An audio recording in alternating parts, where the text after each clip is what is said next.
Madame la Présidente, Mesdames les ministres, Mesdames et Messieurs, chers amis, je m'appelle Azadeh Alemi.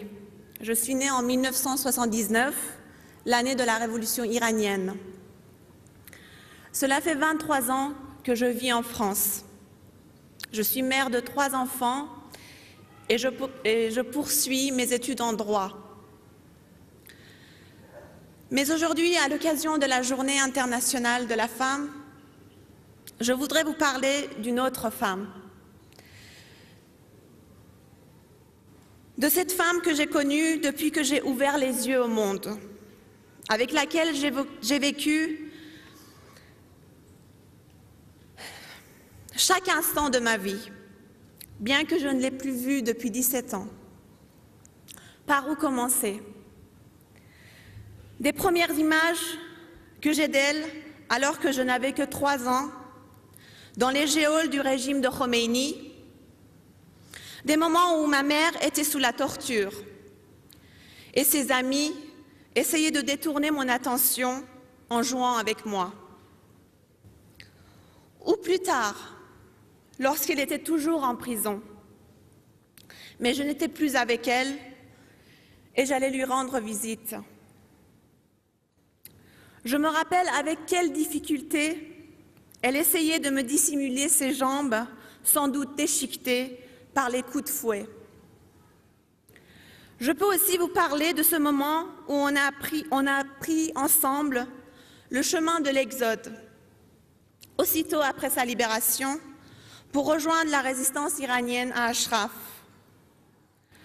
Je me rappelle très bien de ce moment où, dans les montagnes enneigées de Kurdistan, au dos de cheval, quand le passeur nous a prévenus qu'on va peut-être tomber dans des embuscades habituelles à cet endroit et qu'il faut donc garder le maximum de silence, ma mère m'a chuchoté dans les oreilles: « Ma petite fleur, si on nous arrête, sois forte, n'aie pas peur et surtout ne t'inquiète pas, il ne t'arrivera rien. Tu retourneras de nouveau auprès de ta grand-mère. » Je peux encore vous parler de ce moment où on faisait nos adieux, à l'époque de la guerre du Golfe. Il fallait que les enfants quittent Ashraf pour survivre au bombardement.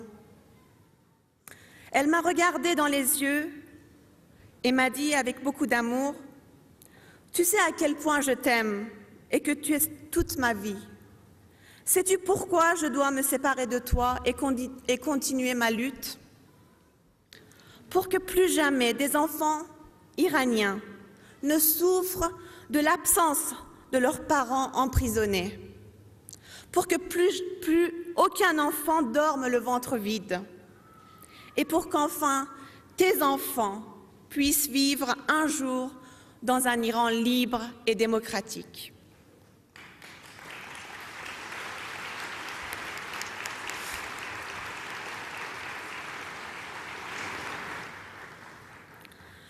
Ou bien encore la dernière fois où, réveillée par un coup de téléphone à 6 heures du matin, apprenant la nouvelle d'une 4e attaque de roquettes par les mercenaires de Maleki sur le camp Liberty, où résident ma mère et 1000 autres femmes résistantes.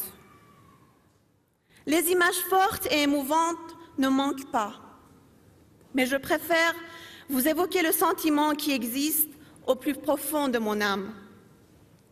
Ce sentiment de fierté, d'être la fille d'une femme qui, comme des milliers d'autres femmes désirant la liberté pour une patrie prise en otage entre les mains d'un régime misogyne, a su ouvrir et marquer avec chacun de ses pas le chemin de la vie de toutes les autres femmes, mais aussi les hommes de notre pays vers un avenir glorieux, pour que leur existence soit un symbole pour les générations futures.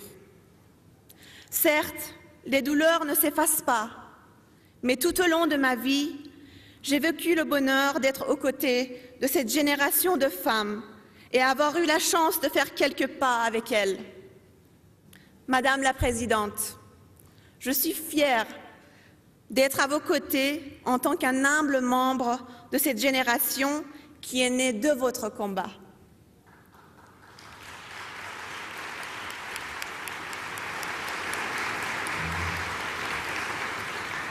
En regardant le vécu de ces femmes durant ces 35 dernières années, je comprends maintenant pourquoi les mollahs, qui ne sont que le reflet du fanatisme et du dogmatisme de toute l'histoire de l'humanité, craignent tellement ces femmes.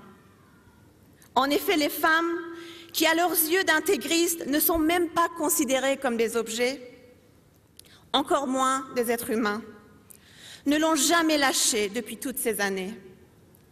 Elles ont persisté en cette volonté d'éradiquer le règne des mollahs sur l'Iran.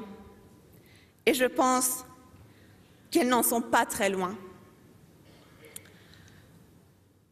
Aujourd'hui, il y a d'un côté cette génération efficace, expérimentée, invincible, qui avance et progresse plus forte et plus déterminée que jamais.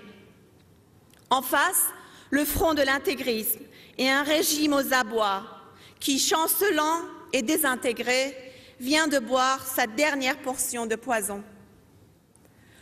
Vous seriez alors sans doute d'accord avec moi que cette génération de femmes sera certainement vainqueur.